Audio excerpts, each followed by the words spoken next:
Halløj, franske søster! Apyt. Godt, vi spiser et prøvemåltid, ja? Så fortæller jeg jer, når I gør noget galt. Begynd!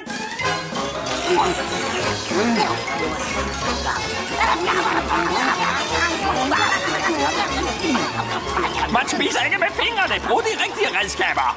Hold op! Sæt jer! Vil I gerne med til den fest, eller hvad? Ja! Fint. Se her.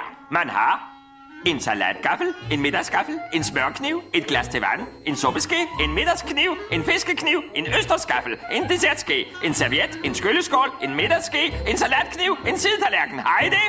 Det kan jeg sagtens stikke. Jeg har et fuldt hus. I hører jo ikke efter! Jeg er ude af stand til at lytte! Jeg er ikke fattigt en lyd af det, jeg sagde! Det har vi da vel nok. Lad os lige opsummere. Fester kræver takt og tone. Det er den lektie, vi har lært. Ja! Så vi kysser løs og siger halløj søster til vor vært. Nej!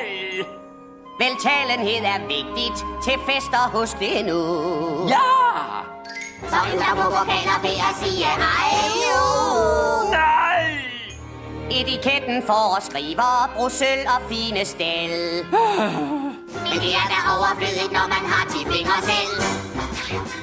En gaffel her. En gaffel der. En smørkniv. Et glas til vand. En suppeske. En middagskniv. En fiskegafler bruger man. En østersgaffel teske. En serviet. En skylleskål. En middagske. En middagskniv. Der tænk på alt fra brød til kål.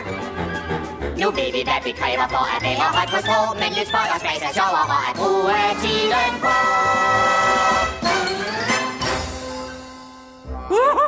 Nej, nej, nej! Jeg giver op! Det er umuligt! Kaputski, I kommer ikke med til festen! Skal vi ikke med til festen? Hvorfor?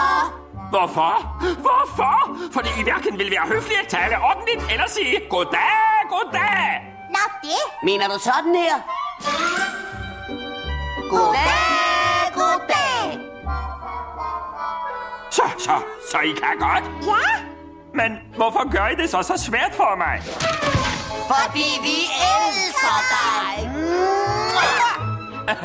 Okay, lad os feste!